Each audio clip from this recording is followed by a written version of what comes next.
Hello everyone, अस्सलाम वालेकुम। Welcome to our channel physics with VKS.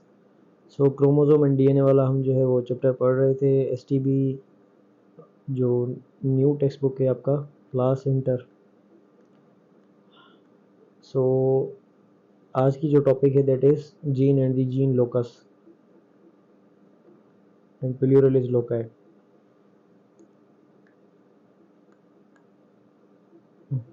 तो in the 19th century Gregor John Mendel first time यहाँ पर ये इंट्रोड्यूस नहीं होगा, ये इंट्रोड्यूस्ड होगा। ठीक है। Introduce the concept of gene which controls the expression of a character. यानी कि ग्रेगर जॉन मेंडल ने 19th सेंचुरी में ये कॉन्सेप्ट दिया कि जीन जो है वो किसी भी एक्सप्रेशन को या प्रॉपर्टी को कंट्रोल करता है। Gene controls expression. ठीक है। He introduced it as a factor. तो ये मैंने आपको पहले ही बताई थी चीज़ कि मेंडल ने, उसको जीन का पता नहीं था तो उसने इसको नाम रखा था factors and represented it by letter. और फैक्टर को इसने किसी लेटर के साथ जो है वो जाहिर किया। इन बायोलॉजी अ जीन की मीनिंग क्या है, यहाँ पर ये लिखी हुई है, इसको हाईलाइट कर ले। Greek word genos meaning generation of birth और जेंडर, यानी कि किसी का पैदा होना या जेंडर, इसको जो है ये ग्रीक लेटर जीनो से निकला हुआ है। मीनिंग जनरेशन ऑफ बर्थ और जेंडर, ये इसकी मीनिंग है जीन की। और it is taken from genos. It is a basic unit of hereditary. तो बेसिक यूनिट ऑफ हेरिडिटरी क्या है? जीन। जीन क्या है? Unit of basic unit of hereditary. ठीक है, basic unit of hereditary. 20 years later in 1909 William Johnson introduce the term gene. तो अगर ये आपसे कोई पूछ ले कि जीन जो टर्म है वो किसने दिया था, तो विलियम जॉनसन ने ये जो है वो टर्म दिया था। In 1906 genetics William Bateson and Edward Strasburger use the term pangene for fundamental physical and functional unit of hereditary. तो यहाँ पर जो याद करने वाली चीज़ है कि ये जो विलियम बेटसन लिखा हुआ है ना, इसको हम बोलते हैं फादर ऑफ जेनेटिक्स। इसको मैं यहाँ पर कर देता हूँ जेनेटिक्स। ठीक है। और ये फादर ऑफ जेनेटिक्स कहा जाता है किसको? विलियम बेटसन को। और 1906 ने, अच्छा, जीन टर्म किसने दिया? विलियम जॉनसन ने। विलियम बेटसन को फादर ऑफ जेनेटिक्स कहा जाता है। विलियम बेटसन एंड ईडियोग स्ट्रासबर्गर जो हैं, दो साइंटिस्ट हैं जिन्होंने पेन जीन का वर्ड इस्तेमाल किया for the fundamental physical and functional unit of heredity. यानी कि अगर सिंपल बात कहें तो मेंडल ने कहा कि फैक्टर है, और विलियम जॉनसन ने कहा कि जीन है, और विलियम बेटसन और स्ट्रासबर्गर ने कहा कि ये पेन जीन है। तो ये तीनों अलग अलग नाम थे जो एक ही चीज़ के लिए यूज़ हो रहे थे। Nowadays the gene is a small part of DNA, ये मॉडर्न डेफिनेशन है। ठीक है। Nowadays इसको थोड़ा चेंज करके हाईलाइट कर दें। Nowadays a small part of DNA is information to synthesize polypeptide chain। इसको यहाँ तक कर देते हैं। ठीक है। यानी कि अभी जो है gene small part of DNA. Suppose करो कि अगर ये आपका डीएनए है तो इसका ये सेक्शन अगर मैं देखूं तो इसको इसको आप जीन बोल सकते हो। अब यहाँ पर क्या होता है, स्पेसिफिक सीक्वेंस ऑफ जो है न्यूक्लियोटाइड्स होते हैं।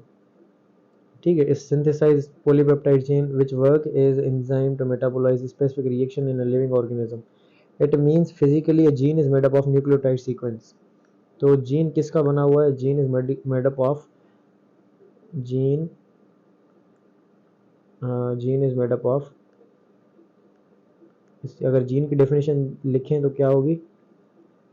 Part of DNA consists of nucleotide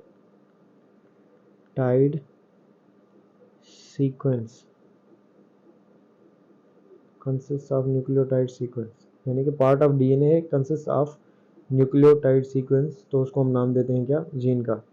previously we have studied chromosomal theory of inheritance. अब ये आपको बता रहा है कि पिछली जो है टॉपिक में आपने क्रोमोसोमल थ्योरी को पढ़ा। According to it genes are located at the chromosome. अब ये हमने उसमें पढ़ा था कि जो जीन्स होते हैं हमारे, वो कहाँ पर लोकेटेड होते हैं? At the chromosomes. Each gene is located at fix position eight a particular chromosome, यानी कि हर एक क्रोमोसोम के ऊपर जो है पर्टिकुलर एक पोजीशन होती है जिसके ऊपर जो है जीन आपका लोकेटेड होता है। ठीक है, ये जो था ये किसके हिसाब से था, ये था हमारा क्रोमोसोमल थ्योरी के हिसाब से। The position of gene on a chromosome is called gene locus. तो अगर सपोज करें कि अगर मैं इस तरह से बनाऊं, ठीक है, ये सपोज करें अगर कोई आपके पास जो है इस तरह से कोई क्रोमोसोम है, ठीक है, अगर क्रोमोसोम यहाँ पर मौजूद है gene, the position of gene on a chromosome is called gene loci. तो अगर ये क्रोमोसोम है आपका, अगर इसको मैं नाम दूं क्रोमोसोम, क्रोमोसोम, तो इसकी ये वाली जो पोजीशन है जहाँ पर ये मैंने जीन बनाया है, इसको हम बोलेंगे जीन लोकाई। ठीक है, इसको बोलेंगे जीन लोकस, क्योंकि यहाँ पर एक जो है वो पोजीशन है, पोजीशन ऑफ जीन, जीन एक है। लेकिन अगर इसके सामने मैं ये दूसरे भी एक जीन बना दूं, तो यहाँ पर ये दो हो गए, तो दो के लिए जो वर्ड यूज होगा दैट इज लोकाई। ठीक है, loci is basically, gene loci is basically the arrangement of gene on the, या position of gene on the chromosome, या fixed position of gene on the chromosome is known as loci. ठीक है, यहाँ पर plural loci भी लिखा हुआ है। We already know that both parents of an organism donated one set of the chromosome. अब हमने ये चीज़ पढ़ी थी कि एक सेट क्रोमोसोम का फादर से आता है, एक मदर से आता है, और हेप्लॉइड हेप्लॉइड मिलकर जो है वो डिप्लॉइड बनाते हैं। In this way each cell contains pair of chromosome, यानी कि हर जो है सेल वो पेयर ऑफ क्रोमोसोम कंटेन करता है, मैटरनल और पैटर्नल क्रोमोसोम, यानी कि हमारी बॉडी के अंदर जो क्रोमोसोम्स होते हैं वो एक सेट फादर का होता है, एक सेट मदर का होता है। If these chromosomes are morphologically similar and have same gene loci called homologous chromosomes. अच्छा, इसके नीचे एक शेप गिवन है तो मैं वहीं पर आपको समझाऊं। यहाँ पर ये जो है ना आपको दिखाया गया है कि 3 जीन्स दिखाए गए हैं और उनकी लोकाई दिखाई गई है। ठीक है, ये एक जीन है सपोज करो, ये दूसरी जीन है आपके पास, और ये तीसरी जीन है। अब इनके सामने बिल्कुल जो है एक दूसरी लोकेशन भी मौजूद है, या दूसरा जीन भी मौजूद है। तो जब जीन लोकाई के एग्जैक्टली सामने एक दूसरी जीन मौजूद हो या जीन लोकाई मौजूद हो, तो ऐसे सिमिलर, मॉर्फोलॉजिकली सिमिलर जीन्स को या एग्जैक्टली सेम जीन्स को हम बोलते हैं होमोलॉगस। ऐसे क्रोमोसोम्स को हम बोलते हैं होमोलॉगस क्रोमोसोम्स।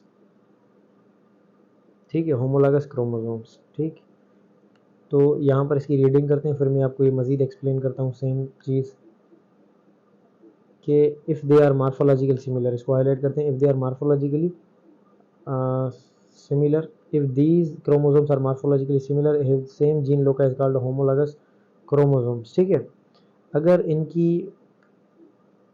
इनकी जो है, अगर ये क्रोमोसोम मार्फोलॉजिकली डिफरेंट हैं या इनके जीन लोकाई डिफरेंट हैं, तो इनको हेट्रोलॉगस क्रोमोसोम्स कहा जाएगा।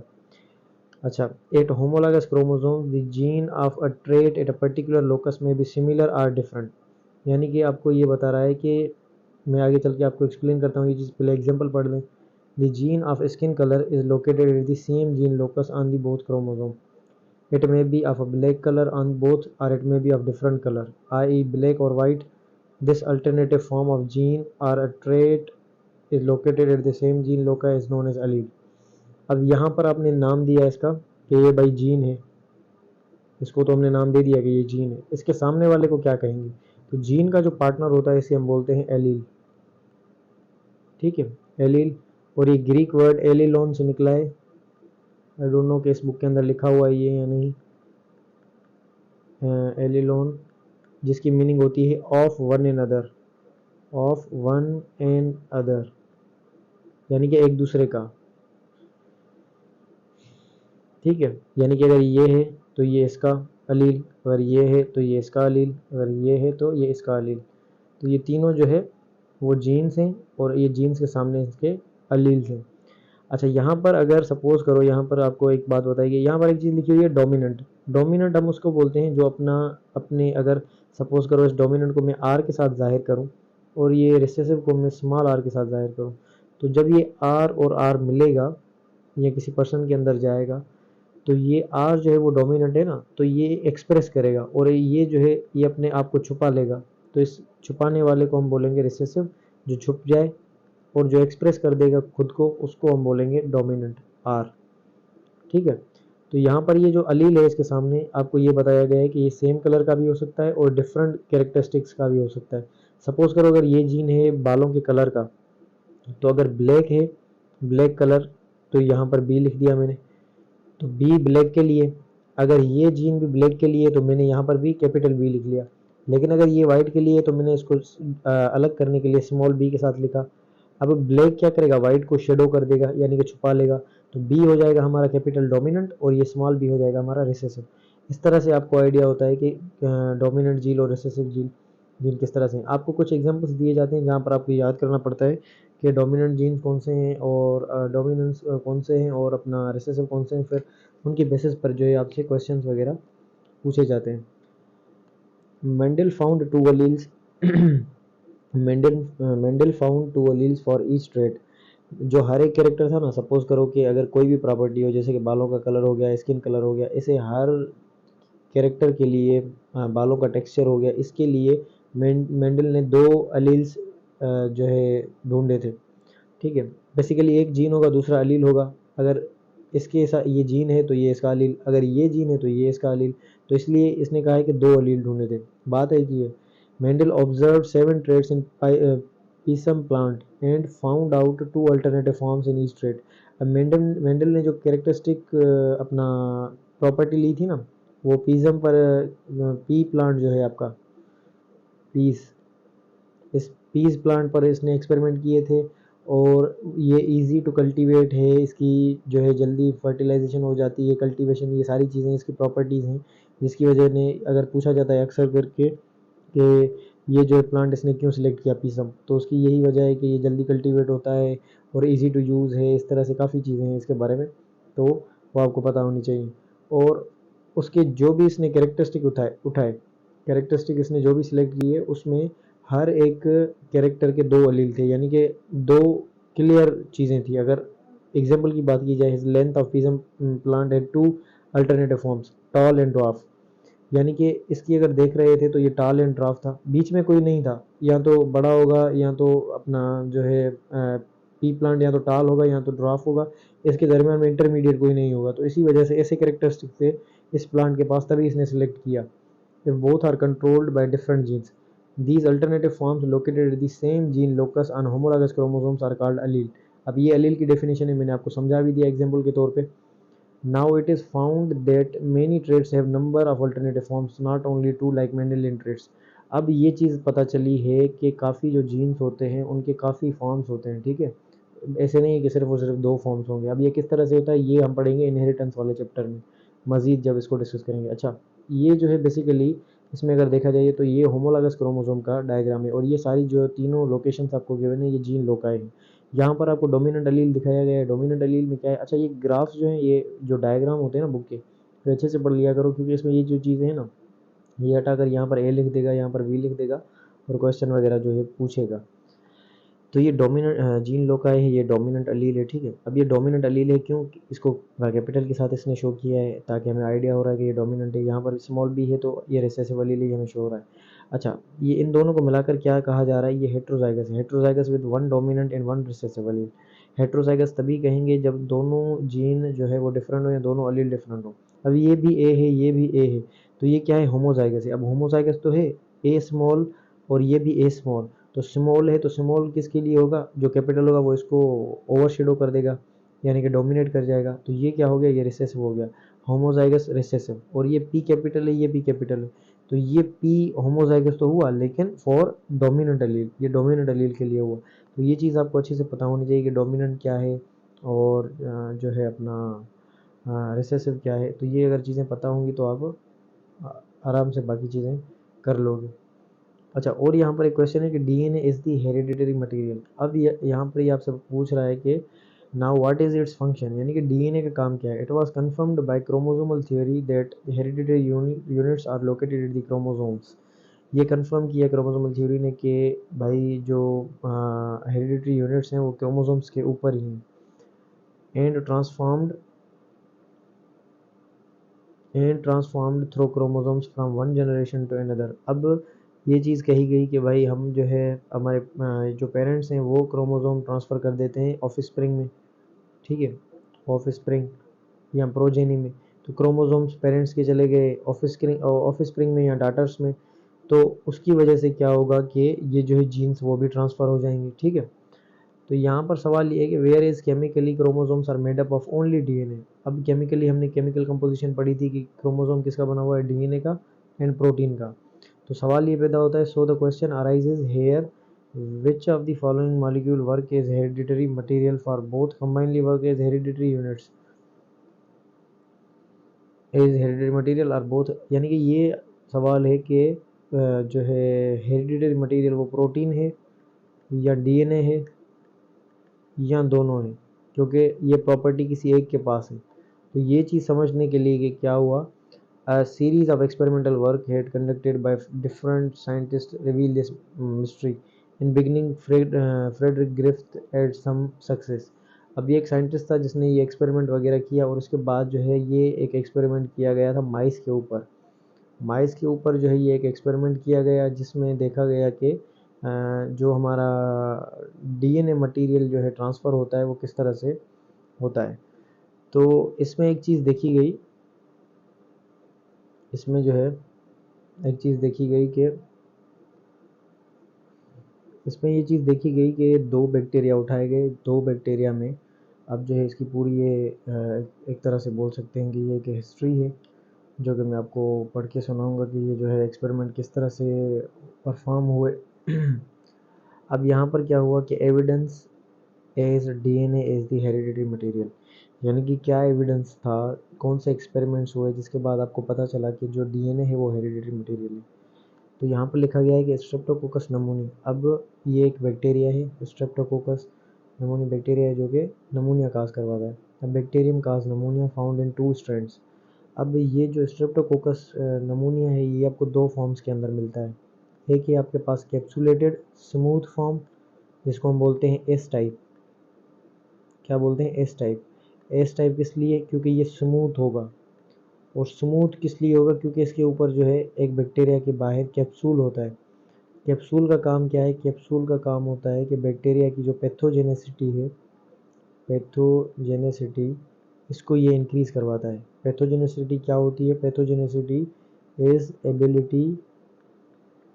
Ability to cause disease, to cause disease.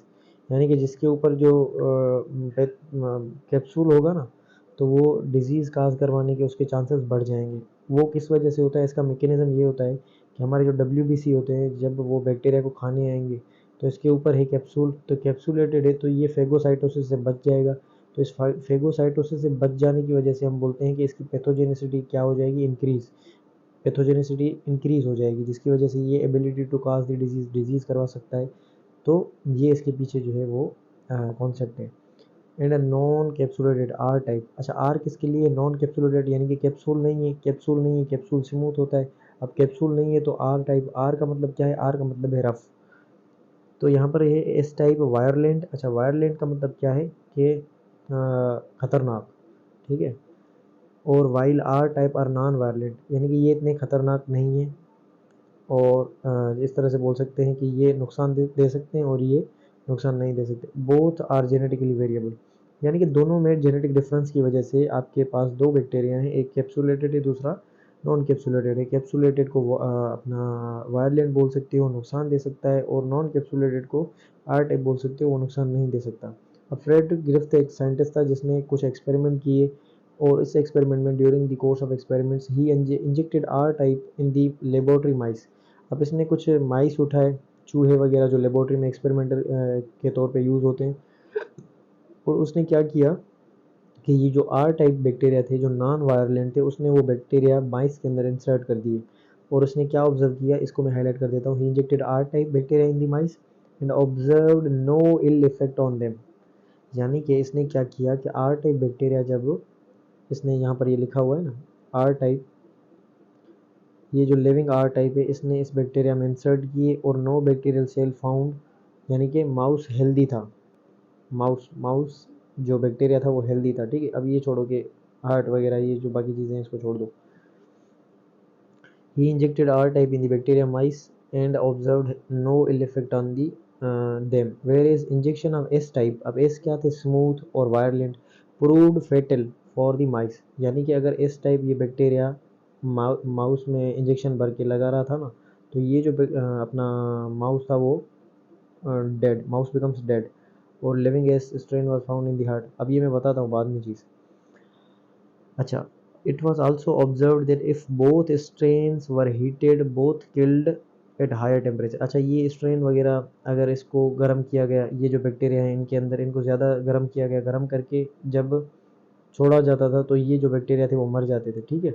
अब उसके बाद क्या होता था कि when heat killed S type, when heat killed S type injected in mice, अब देखो ना नाइस लिखा हुआ है, ये माइस है, mice no ill effect were observed on the mice. अब क्या हो रहा था जब हीट किल्ड बैक्टीरिया, अब पहले हमने क्या किया, जिंदा बैक्टीरिया इस टाइप जो था वो हमने माइस को लगाया, तो माइस क्या हो गया, माइस मर गया। आर टाइप हमने लगाया तो माइस जो था वो लाइफ अलाइव था, जिंदा था। अब हमने क्या किया, दोनों को हीट किया, ठीक है, इस तरह से इसको मैं लिख लेता हूँ, ठीक है। इन दोनों को हमने क्या किया, हीट। अब हीट करके हमने एस एस लगाया तो एस से भी बैक्टीरिया है अलाइव, और आर लगाया तो आर से भी है बैक्टीरिया अलाइव, क्योंकि बैक्टीरिया तो ऑलरेडी अलाइव था। अब मज़े वाली चीज़ क्या हुई कि it was concluded that R type and heat killed S type had no ill effect on the mice, यानी कि हीट किल्ड जो एस बैक्टीरिया है उससे बैक्टीरिया के ऊपर, वो अपना माइस के ऊपर कोई फ़र्क नहीं पड़ेगा। तो इसने और एक जो है ना खिचड़ी पकाई, और ये मज़े वाली बात इसी में है पूरी। He designed some more He designed some more experiments and found unexpected results. अब इसने क्या किया, he found when live R type were injected to mice and heat killed S type injected in the same mice, high mortality of mice was observed. अब यहाँ पर क्या हो रहा था, ये लाइन जो है ना मोस्ट मोस्ट मोस्ट इम्पॉर्टेंट। इसने क्या किया, आर को जिंदा उठाया, आर टाइप जो बैक्टीरिया था उसको जिंदा उठाया, और डेड एस टाइप को उठाया, डेड एस टाइप को उठाया, डेड एस टाइप को, ठीक है। इन दोनों का इसने मिक्सचर बनाया और वो बैक्टीरिया को अपना माइस को लगा दिया। मैं बार बार बोल रहा हूँ बैक्टीरिया को लगा दिया, ये माइस को लगा दिया, चूहे को लगा दिया। अब चूहे के साथ क्या हुआ, चूहा मर गया। तो ये किस तरह से पॉसिबल हुआ, तो इसके बाद जो है इनको कुछ सवाल जहन में आए, किस तरह से। These experiments were conducted in 1928 और at that time he has no satisfactory explanation of these results. उस टाइम जो इनके पास इतना रिजल्ट भी नहीं था कि ये किस तरह से हो रहा है। आप लोग उन टाइम के साइंटिस्ट से ज़्यादा होशियार हो, क्योंकि आपको मोस्ट ऑफ दी चीज़ें पता है। It was thought that the heat killed S bacteria somehow become alive in the mice. अब देखने में अगर देखा जाए ये बैक्टीरिया तो मरा हुआ था, जैसे फिल्मों में होता है, हीरो मर चुका है, लास्ट में आकर हीरो ने एंट्री मारी, वो जिंदा है। अब ये इसी तरह से हो रहा था कि मार तो ये सकता नहीं, मारेगा तो ये, अब ये पहले ही मरा हुआ है, तो ये समहाउ किसी तरीके से अंदर जिंदा हो गया। लेकिन ये जो है एक्सेप्टेबल नहीं था, it was unacceptable. It was concluded that R type becomes S type when they come out in contact with heat killed bacteria. अब ये सोचा गया कि ये जब इसके साथ कांटेक्ट में आएगा तो ये R इसमें कन्वर्ट हो जाएगा। अब ये भी जो है उस टाइम एक्सप्लेनेशन वगैरह इतनी नहीं मिल रही थी, तो एक फिनोमेना इनको जहन में आया कि the phenomena in which heat killed bacteria S could have hereditary effect on R type, यानी कि ऐसा फिनोमेना जिसमें आपका जो डेड जो हीट किल्ड या डेड एस टाइप है वो इफेक्ट करे आर टाइप को, जिसकी वजह से आर टाइप की या एस टाइप की या दोनों की प्रॉपर्टीज चेंज हो जाएं, तो इसको हम बोलते हैं ट्रांसफॉर्मेशन, ठीक है। हीट किल्ड बैक्टीरिया जो डेड एस टाइप है उसने क्या किया, आर टाइप को चेंज कर दिया, जिसकी वजह से बैक्टीरिया मर गया, क्योंकि जिंदा तो यही है ना, काम तो यही कर रहा है। तो ऐसा क्या हुआ जिसकी वजह से हमने अलग से इसको लगाया तो कोई इफेक्ट नहीं पड़ा, लेकिन इसके साथ मिलाने से क्या हुआ कि एक चीज़ आ गई। तो इस फिनोमेना को, जिनमें हीट किल्ड बैक्टीरिया को इसके साथ मिलाएं और बैक्टीरिया मर जाए, so this property is known as transformation. अब मैं आपको बताता हूँ कि ये हुआ क्या था। Near by 16 years later in 1944 Avery MacLeod and McCarty discovered and identified transforming material on Griffith. यानी कि ये तीन साइंटिस्ट थे 1944 में, जिन्होंने एवरी मैकलॉयड एंड मैकर्टी, जिन्होंने डिस्कवर किया कि ट्रांसफॉर्मिंग मटेरियल, ग्रिफ्थ ने जो साइंटिस्ट था जिसने एक्सपेरिमेंट किया था वो क्या है।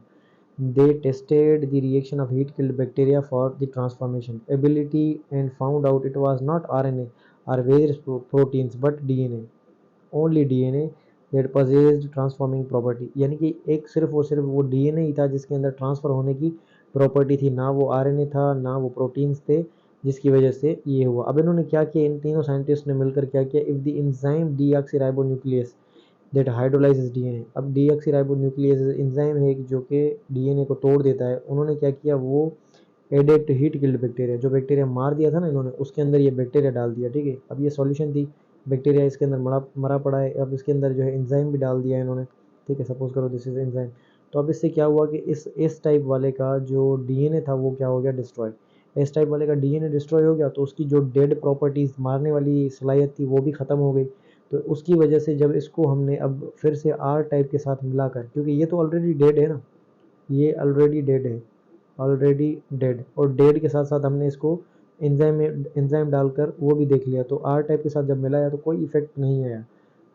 तो क्या क्या कह रहा है यहाँ पे, the transforming property was last, यानी कि ये बैक्टीरिया अभी किसी को मार नहीं सकता। Therefore it has become clear beyond any doubt the DNA must be the genetic material, यानी कि ये पॉसिबल हुआ और इसकी एक्सप्लेनेशन हमें बाद में ये मिली कि हमारे पास जो आर टाइप बैक्टीरिया था ना, आर टाइप, और एक था एस टाइप। ये एस टाइप तो हीट किल्ड था। अब हीट किल्ड जो बैक्टीरिया था, जब हम इन दोनों को एक ही इंजेक्शन में मिला रहे थे, तो इस बैक्टीरिया से, इस एस टाइप वाले बैक्टीरिया से इसका जो डीएनए था, इसको मैं अलग से लिख लेता हूँ, इसका जो डीएनए था, DNA was transformed into R type. ये जो डीएनए था एस टाइप का, वो आर टाइप के डीएनए के साथ मिलकर प्रॉपर्टीज़ को चेंज कर रहा था, यानी कि ये जो डीएनए था वो बेसिकली ट्रांसफ़र हो रहा था। ठीक है, और जब हमने इस पे एंजाइम डाला, डीएनए को तोड़ दिया, तो फिर तो कुछ भी नहीं हो रहा था। लेकिन डीएनए जो है वो मटेरियल था जो कि ट्रांसफॉर्म था, और इसने प्रॉपर्टीज़ को चेंज किया। तो प्रॉपर्टीज़ को चेंज करने की वजह से ही हमने इसको बोला कि ये जो है एक हेरिडिटरी मटेरियल है। ठीक है, this was all about today's lecture. Share it with your friends, और अपने फ्रेंड सर्कल में शेयर करें, ग्रुप्स वगैरह में, जो भी आपके पास अवेलेबल हो, ताकि सबका म्यूचुअली फ़ायदा हो। ठीक है, बाकी कोई भी क्वेश्चन हो, कोई भी प्रॉब्लम हो, कोई चीज़ समझ ना आई हो, कोई डायग्राम वगैरह, कोई भी चीज़ ग्रुप में आप पूछ सकते हो। और wish you all the very best. अल्लाह हाफिज़।